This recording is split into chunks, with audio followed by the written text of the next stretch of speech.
Hello guys, myself Arpit Mishra and today I am going to cover another topic of aerodynamics, that is module 8.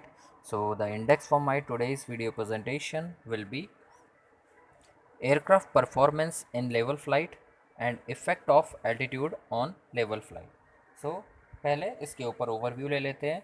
मैं इसमें बताऊं, पहले तो हमें पता होना चाहिए लेवल फ्लाइट क्या है। लेवल फ्लाइट कंडीशन जैसे कि मैंने आपको प्रीवियस वीडियो लेक्चर में बताया, lift must be balanced by the weight, whereas thrust must be balanced by the drag. Means these are the four forces acting on a aircraft which must be balanced in order to maintain the flight in level condition. Okay अब उसका performance देखना है हमें level flight में। तो thrust हो गया, drag हो गया, यही फैक्टर्स हैं जो एयरक्राफ्ट के परफॉर्मेंस को मेंटेन करके रखते हैं लेवल फ्लाइट में। वो हम देखेंगे डिटेल में कि क्या बात कर रहा है। बट ओवरव्यू में मैं आपको ये बता देता हूँ, थ्रस्ट हुआ, ड्रैग हुआ, ये दोनों फोर्सेस आपके लेवल फ्लाइट को मेंटेन करने में ये मेन फैक्टर हो गए जो आपके एयरक्राफ्ट के परफॉर्मेंस को अफेक्ट करते हैं। उसके बाद effect of altitude on level flight, ये मेरा दूसरा टॉपिक रहेगा। तो इसमें ओवरव्यू पे अगर मैं बात करूँ तो इसमें आप ये समझिए, मैं बताऊँगा कि एल्टीट्यूड चेंज होने की वजह से आप सी लेवल से एक पर्टिकुलर एल्टीट्यूड पे अगर एयरक्राफ्ट को लेके जाते हैं, एक लाइट एयरक्राफ्ट है और एक हैवी एयरक्राफ्ट है। हैवी एयरक्राफ्ट मतलब जो 40,000 फीट तक जा सकता है। लाइट एयरक्राफ्ट जो लिमिटेड एल्टीट्यूड मतलब आपका बिलो एल्टी, लाइक टर्बोप्रॉप इंजन्स हैं। टर्बोप्रॉप इंजन्स हैं या सेस्ना वाले एयरक्राफ्ट हैं, वो सब लाइट एल्टीट्यूड पे उड़ते हैं। तो उस एल्टीट्यूड से या फिर सी लेवल से उन दोनों एयरक्राफ्ट का क्या इफेक्ट रहेगा लेवल फ्लाइट कंडीशन में, ये हमें बताएगा सेकंड टॉपिक। इसमें हम ये भी देखेंगे कि एक एयरक्राफ्ट जो सी लेवल से 40,000 फीट पे उड़ रहा है उसमें क्या चेंजेस हैं। ठीक है, जैसे रेंज है और एंड्योरेंस जैसी टर्म है, उन पे क्या इफेक्ट हो सकता है। रेंज क्या है? जो एयरक्राफ्ट आपका हॉरिजॉन्टल डिस्टेंस कवर करता है वो आपका रेंज हो जाता है। एंड्योरेंस क्या है?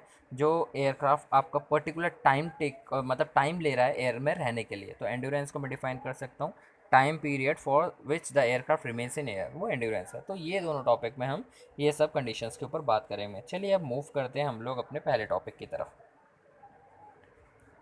First topic, aircraft performance in level flight. Okay, now as an aircraft is considered to be in steady and level flight when the four main forces acting upon the aircraft are in equilibrium। जैसे कि मैंने बताया, चार forces जो aircraft पे act करते हैं, lift, wait, thrust, drag, ये चारों फोर्सेस बैलेंस होने चाहिए। मतलब लेवल फ्लाइट में होने के लिए ये सारे बैलेंस यानी कि इक्विलिब्रियम कंडीशन में होने चाहिए। ओके, देन तो लेवल फ्लाइट में आप बोल सकते हैं एल इजिकल टू डब्ल्यू, यानी कि lift equal to weight and thrust equal to drag. Second point बोलता है in practice however it is the thrust available from the engines and the amount of airframe drag characteristic which determine an aircraft actual flight performance. तो जैसा कि मैंने बताया आपको, thrust और drag आपको याद रखने वाला ये सेकेंड पॉइंट इम्पॉर्टेंट है। इसमें आपको याद क्या रखना है ये भी मैं बता देता हूँ। आपका पहला, थ्रस्ट अवेलेबल जो इंजन से मिल रहा है वो। दूसरा, कितना ड्रैग आपको एयर फ्रेम यानी कि एयरक्राफ्ट प्रोड्यूस करके दे रहा है, ये आपको याद रखना है इस टॉपिक में। तो आपको अगर एयरक्राफ्ट परफॉर्मेंस की बात कर रहा है लेवल फ्लाइट में, तो मेन फैक्टर क्या होगा? मेरा थ्रस्ट, एक इंजन मेरा कितना थ्रस्ट प्रोड्यूस कर सकता है, कितना अवेलेबल है। फॉर एग्जांपल आप कोई भी एयरक्राफ्ट पकड़े, चाहे बोइंग 737 इंजन की मैं बात करता हूँ, उसमें जैसे कि 27,000 पाउंड एक रेटिंग है उसकी, तो मुझे पता है इस इंजन से मैं 27,000 पाउंड थ्रस्ट अचीव कर सकता हूँ, ये मेरा थ्रस्ट अवेलेबल है। ये हो गया एक पॉइंट। दूसरा हो गया, अब जो एयरक्राफ्ट है, एयर फ्रेम मतलब स्ट्रक्चर ऑफ द एयरक्राफ्ट है, वो ड्रैग कितना प्रोड्यूस करता है, क्योंकि ड्रैग ही डिफाइन करेगा मेरे को थ्रस्ट कितना है। अब थ्रस्ट जैसे मेरा मान लीजिए 27,000 पाउंड, तो मुझे पता है मैं इतना थ्रस्ट अचीव कर सकता हूँ, बट ड्रैग कितना प्रोड्यूस हो रहा है ये भी मैटर करेगा। हाई एल्टीट्यूड पे जैसे हमें पता है कि डेंसिटी कम होती है, डेंसिटी कम होने की वजह से ड्रैग भी कम हो जाता है, तो वहाँ पे थ्रस्ट का रिक्वायरमेंट कम हो जाता है। उस बेस पे सेकंड पॉइंट है। तो हमारे एयरक्राफ्ट की परफॉर्मेंस को डिफाइन करने के लिए thrust available from the engine, second amount of airframe drag characteristic, ये ही हमारे एयरक्राफ्ट का परफॉर्मेंस डिफाइन करते हैं लेवल फ्लाइट में। Then in level flight as these two forces must balance, the curve for thrust and drag are identical for a given weight, configuration and altitude। Third point क्या बोलता है? Level flight में ये दोनों force balance होने चाहिए, thrust और drag balance होने चाहिए। ठीक है, मतलब टी इजिकल टू डी होना चाहिए। और जो कर्व है थ्रस्ट और ड्रैग का, वो आइडेंटिकल यानी कि सेम होना चाहिए for a given weight, configuration and altitude. क्योंकि अगर ये दोनों, क्योंकि हम बोले लेवल फ्लाइट में बैलेंस होगा तो कर्व भी सेम ही आना चाहिए। अगर कर्व डिफरेंट है मतलब वो बैलेंस नहीं है फोर्स, ये बोला इस सेकेंड थर्ड पॉइंट में। नाउ आपको कॉन्फ़िगरेशन भी याद रखना है। कॉन्फ़िगरेशन मतलब क्या बोल रहा है, आइडेंटिकल आर मतलब जो भी आपका कर्व बनेगा वो वेट फैक्टर में, कॉन्फ़िगरेशन में और एल्टीट्यूड तीनों के रेस्पेक्ट में सेम होना चाहिए। Then so maximum endurance in level flight occur at the VIMD point when the thrust required will be at its lowest। तो यहाँ पे पहले मैं इस फोर्थ पॉइंट को एक्सप्लेन करने से पहले हम बात कर लेते हैं एंडोरेंस क्या है। एंडोरेंस मैंने आपको ओवरव्यू के समय बताया, अभी बता देता हूँ। एंडोरेंस क्या है, it is a maximum time period for which the aircraft remains in air. Aircraft आपका कितने समय तक एयर में रह रहा है वो आपका एंडोरेंस होगा। अब आपका VIMD क्या है, ये हो गया VIMD। वी मतलब वेलोसिटी इंडिकेट कर, IMD एक सफिक्स में है। IMD मतलब इंडिकेटेड मिनिमम ड्रैग। तो ये क्या बोल रहा है आपको, इंडिकेटेड मिनिमम ड्रैग स्पीड है ये, मतलब मिनिमम ड्रैग स्पीड। इस पॉइंट पे आपका जो है जो वेलोसिटी है वो मिनिमम ड्रैग के रेस्पेक्ट में है, मतलब बहुत कम ड्रैग है और बेटर लिफ्ट है। गेटिंग माई पॉइंट, मतलब you will have more lift with less amount of drag. ये आपका पर्टिकुलर पॉइंट होगा। ये अभी हम कर्व में देखेंगे तो मैं आपको बताऊंगा। इस पॉइंट पे आपको बेस्ट लिफ्ट मिलेगी with least amount of drag. Okay, तो यहाँ पे बोल रहा है आपको मैक्सिमम एंड्योरेंस जो है वो लेवल फ्लाइट में मिल जाएगा। कौन से पॉइंट पे, VIMD पॉइंट पे, जहाँ पे आपको मिनिमम ड्रैग कंडीशन अकर होती है। मिनिमम ड्रैग है तो आप सोच सकते हैं आपका थ्रस्ट रिक्वायरमेंट कम हो गया। आपका ड्रैग कम है मतलब थ्रस्ट की रिक्वायरमेंट कम होगी। तो इसी पॉइंट में बोल रहा है when the thrust requirement will be at its lowest. तो इस फोर्थ पॉइंट में उसने क्या बोला कि आपको मैक्सिमम एंड्योरेंस मिलेगा लेवल फ्लाइट कंडीशन में जब आप VIMD पॉइंट पे होंगे, मतलब मिनिमम ड्रैग स्पीड पे फ्लाई कर रहे होंगे। और इस केस में आपका थ्रस्ट रिक्वायरमेंट जो है वो भी लो होगा। क्यों? क्योंकि आपका ड्रैग भी लो है मिनिमम ड्रैग कंडीशन पे। तो ये चारों पॉइंट्स का एक समरी लेते हैं। पहला पॉइंट आपको बोल रहे हैं चारों फोर्स आपके बैलेंस होने चाहिए स्टीडी लेवल फ्लाइट में, यानी कि इक्विलिब्रियम में होने चाहिए। Lift is equal to weight, thrust is equal to drag.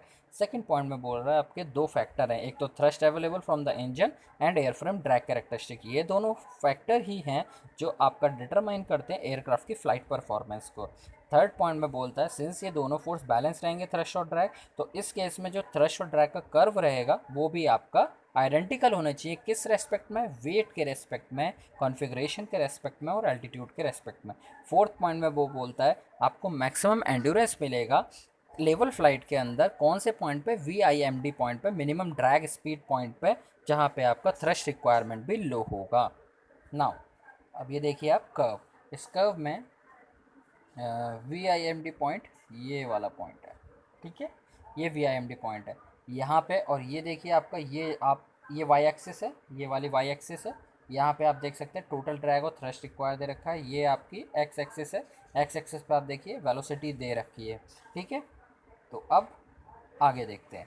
तो यहाँ पे ये जो पॉइंट दे रखा है ये पॉइंट बता रहा है आपको, ये आपको मिनिमम ड्रैग मिलेगा और मिनिमम ही थ्रस्ट भी मिल सकता है। आप थ्रस्ट वर्सेस वेलोसिटी बना रहे हैं तो थ्रस्ट हो गया मिनिमम, ड्रैग वर्सेस वेलोसिटी बना रहे हैं तो आपका मिनिमम ड्रैग हो गया। और ये हमने पहले ही पढ़ लिया कि लेवल फ्लाइट में ये दोनों बैलेंस होंगे तो कर्व भी आइडेंटिकल होगा। तो कर्व भी यहाँ पे सेम है, तो यहाँ पे और लिख दिया है, आप ऑब्जर्व करो। टोटल ड्रैग और थ्रस्ट रिक्वायर्ड और लिखा हुआ है बीच में।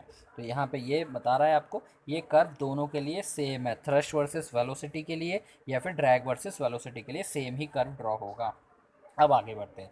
नाउ अब ये वाला पॉइंट देखिए, ये आपको मैक्सिमम अवेलेबल थ्रस्ट बता रहा है और यहाँ पे आपका मैक्सिमम लेवल स्पीड होगी इस पॉइंट पे बॉटम में, क्योंकि ये वेलोसिटी है, एक्स एक्सिस पे वेलोसिटी है, वाई एक्सिस पे आपका थ्रस्ट और ड्रैग है। तो ये इस पॉइंट पे आपको मैक्सिमम थ्रस्ट मिल रहा है और इस पॉइंट पे आपको मैक्सिमम लेवल फ्लाइट स्पीड दिखा रखी है।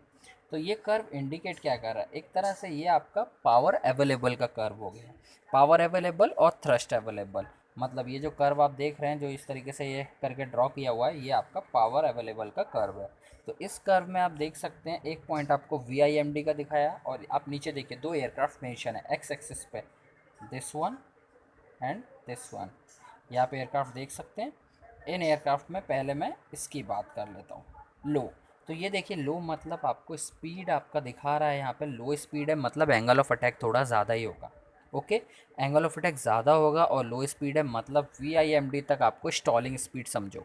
आपका स्टॉल स्पीड होगा तो मैक्सिमम CL आपको मिलता है। V stall is inversely proportional to square root of CL max. ये हम देखेंगे बाद में, फॉर्मूला डिफाइन कर दूंगा तब देखेंगे।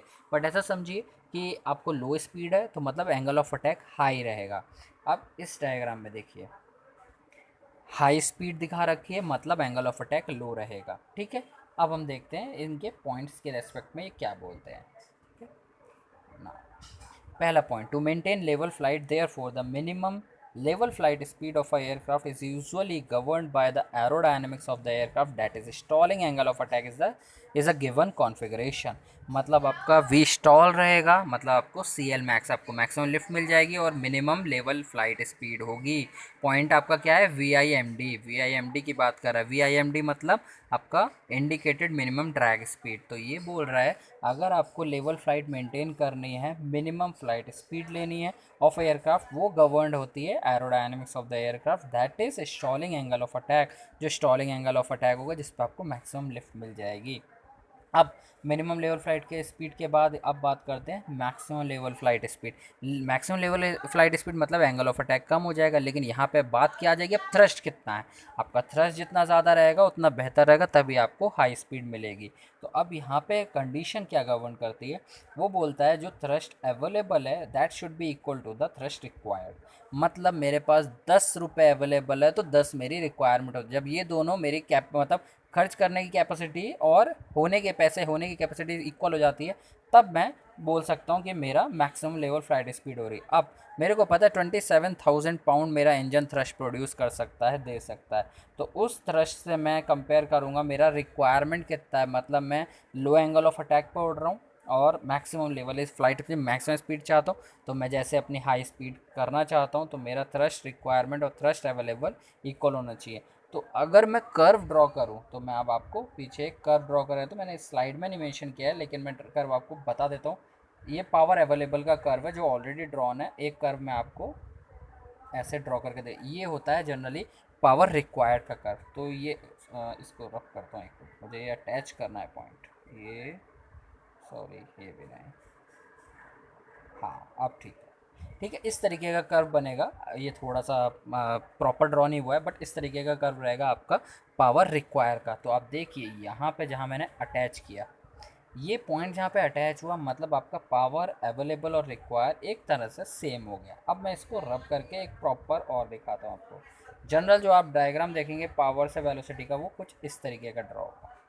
ठीक है, एक पॉइंट आपको ये मिलेगा वी का, जहाँ पे ये पहला इंटरसेक्शन हुआ है और दूसरे इंटरसेक्शन पे आपको मैक्सिमम मिलेगा। तो यहाँ पे आप देखेंगे आपका power available power required same हो गया एक तरह से। ठीक है, यहाँ पे तो ये आपका जब रिक्वायरमेंट सेम हो जाएगा, उस केस में ये बोल रहा है कि आपको मैक्सिमम लेवल फ्लाइट स्पीड मिलेगी, मैक्सिमम फ्लाइट लेवल स्पीड मिल जाएगी। ठीक है, तो maximum flight level speed however is governed by the amount of thrust available from the engines and will occur when thrust available equal to the thrust required। जब दोनों ये equal हो जाएंगे तब ये आपको maximum level flight speed achieve करवाएगा। तो यहाँ पे हमने अभी पहले अगला पॉइंट देख लें। Beyond this point it is no longer possible to maintain steady level flight as either the aircraft will stall or engine will be unstable to produce enough thrust to overcome the additional increase in drag. अब देखिए यहाँ पे इनने दो point बताया, एक बताया minimum. अब इसको समराइज करते हैं। पहला पॉइंट बोलता है मिनिमम फ्लाइट लेवल स्पीड चाहिए, मतलब एंगल ऑफ अटैक लो रहेगा, सॉरी हाई रहेगा एंगल ऑफ अटैक। तो ये आपका होगा स्टॉलिंग एंगल ऑफ अटैक के, मतलब आपको मिनिमम लेवल फ्लाइट स्पीड मिल जाएगी जब आपका हाई एंगल ऑफ अटैक है, स्टॉलिंग एंगल तक आप अचीव कर चुके हैं अपने एयरक्राफ्ट का कॉन्फ़िगरेशन। तो अब सेकंड पॉइंट बोलता है आपको maximum level flight speed.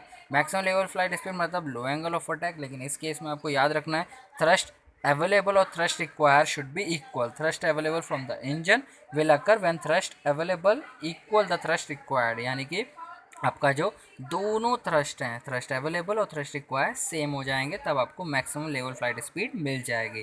Third point last point बोलता है, ये दोनों जो मैंने आपको पॉइंट दे दिए फर्स्ट एंड सेकंड पॉइंट, इन दोनों से ही रिलेट करता है थर्ड पॉइंट। थर्ड पॉइंट बोलता है इन पॉइंट से आगे पीछे आपको स्टीडी लेवल फ्लाइट मेंटेन करने में दिक्कत रहेगी, यू कैन नॉट मेंटेन। क्यों? क्योंकि एक तो क्या है, आपका या तो एयरक्राफ्ट स्टॉल कर जाएगा, पहले पॉइंट में अगर आप देखें तो इससे बियॉन्ड गए तो आपका aircraft stalling angle of attack पे इससे बियॉन्ड गए, for example stalling angle of attack 16 degree है, 17 और 18 पे गए तो ऑब्वियसली आपका लॉस इन लिफ्ट देखने को मिल जाएगा, तो आप नहीं जा सकते, आपको उस स्पीड को कुछ फ़ायदा ही नहीं मिलेगा। Second, engine will be unable to produce enough thrust. अब सेकंड पॉइंट को ले लिया और दूसरे पॉइंट के हिसाब से आपका इंजन थ्रस्ट ही प्रोड्यूस नहीं कर पाएगा। To overcome the additional increase in drag, क्योंकि क्या है beyond that point drag will continuously increasing, और थ्रस्ट को उतना इंजन आपका कैपेबल होगा ही नहीं कि आपको थ्रस्ट दे पाए। तो आई थिंक सो ये आपको पॉइंट क्लियर हुए होंगे तीनों। अब आगे बढ़ते हैं, हमारा नेक्स्ट टॉपिक है effect of altitude on level flight. तो पहला पॉइंट देखते हैं, in flight since not only the speed but also the lift and drag vary with the half rho V square factor. Half rho V square आपको पता होगा dynamic pressure भी मैं इसको बोलता हूँ, ये डायनामिक प्रेशर भी कहलाता है। और हाफ आपको लिफ्ट का फॉर्मूला रिकॉल करना है जो कि होता है L is equal to half rho V square S C L. ठीक है, सेम ड्रैग के लिए होता है half rho V square S C D.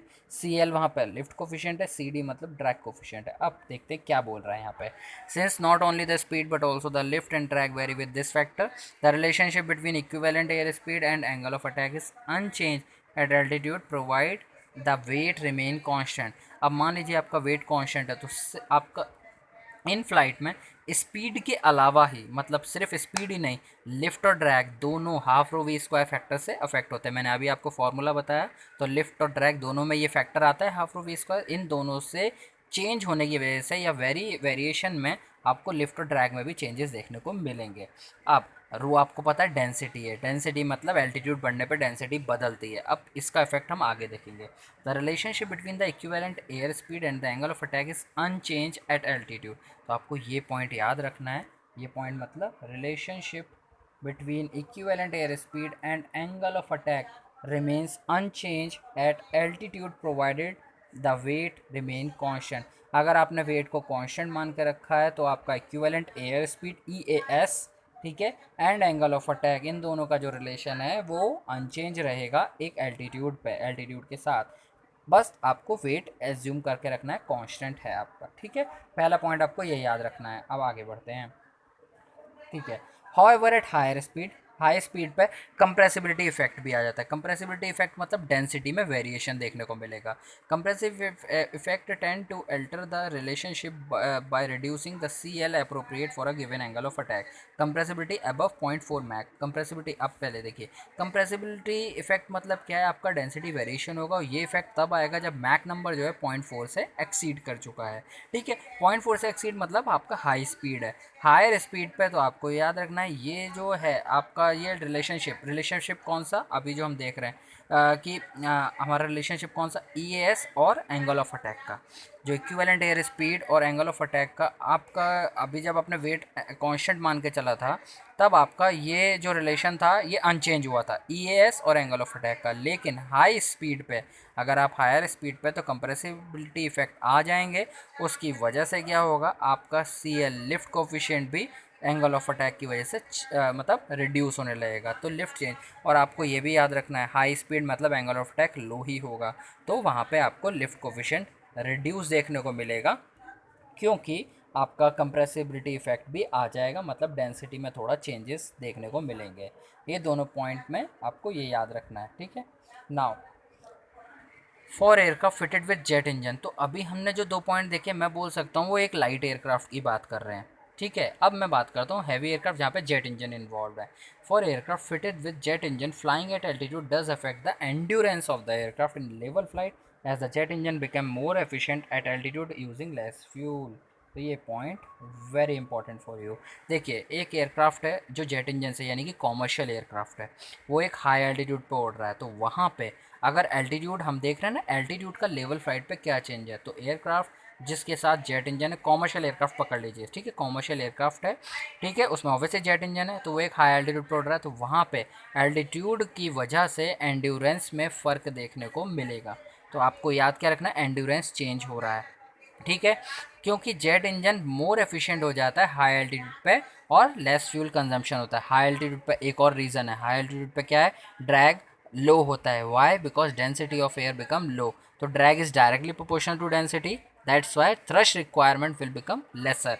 तो यहाँ पे आपको इस पॉइंट में सीधा आपको याद रखना है कि एंड्योरेंस एल्टीट्यूड की वजह से अफेक्ट होता है, endurance will get affected because of change in altitude. ठीक है, ये हो गया। अब लास्ट पॉइंट में एग्जाम्पल दे रखा है। For example, jet engine flying at 40,000 feet, the maximum range of aircraft will be approximately greater than that obtain for the same aircraft at level sea level provided the aircraft is flown at both height at its VIMD speed.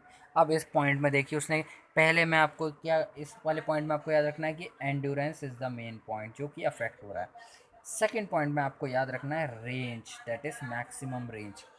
ठीक है, एक minute, हाँ ये maximum range of the aircraft, ये दोनों आपको याद रखना है, एंड्योरेंस और रेंज. तो आपने सेकंड पॉइंट में क्या बोल रहा है, एक जेट इंजन एयरक्राफ्ट जो 40,000 फीट पे उड़ रहा है उसका मैक्सिमम रेंज जो है, रेंज मतलब horizontal distance covered by the aircraft, वो रेंज आपका अप्रॉक्सीमेटली 150% ज़्यादा मिलेगा as compare to the aircraft, वही सेम एयरक्राफ्ट जब सी लेवल पे उड़ रहा. तो सी लेवल से 40,000 फीट तक पहुँचे, तो सी लेवल पे जब वो एयरक्राफ्ट था तो उसमें जो रेंज मिल रहा था वो कम है, और जब वो 40,000 फीट पे पहुँच गया जेट इंजन एयरक्राफ्ट उसमें आपको 150% रेंज का इफेक्ट देखने को मिलेगा, मतलब आपको बेहतर रेंज मिल जाएगी.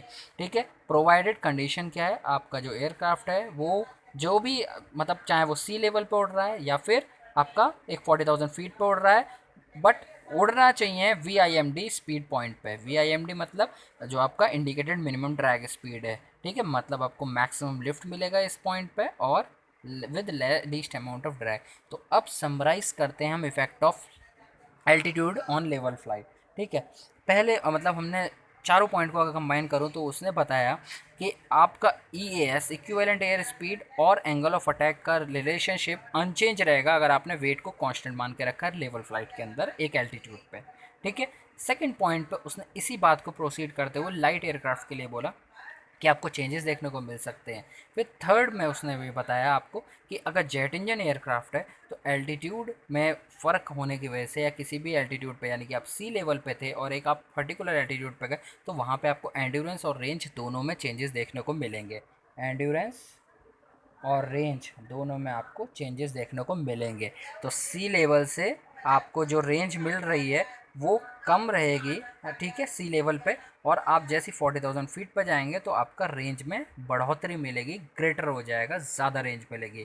तो आपको एंड्योरेंस, तो अगर आपको इन शॉर्ट आंसर बताना है what is the effect of altitude on level flight, तो you can say endurance and range of a jet engine aircraft will change because of change in altitude. Endurance and range of a jet engine aircraft will change because of change in altitude. ठीक है, ये हुआ. Light aircraft में आपको EAS और angle of attack के respect में बता देना है. एक बार पीछे चल गए देख लेते हैं. यहाँ पे आपको EAS, जैसे मैंने बताया, EAS और एंगल ऑफ अटैक के रेस्पेक्ट में बता देना है कि आपको ये अनचेंज रहेगा जब वेट आपका कांस्टेंट मान के चलेंगे एक पर्टिकुलर एल्टीट्यूड पे. हाई स्पीड में कंप्रेसिबिलिटी इफेक्ट हो जाएगा, तो ये आपको CL जो है आपका लिफ्ट जो है वो आपको रिड्यूस करना पड़ेगा. तो गाइज़ आई थिंक आपको थोड़ा सा आइडिया लगा होगा इन टॉपिक्स के ऊपर. तो thank you for watching this video and I hope you guys will get little bit idea related to the topic which I have discussed in today's session. I'll be back with another aviation video. Thank you.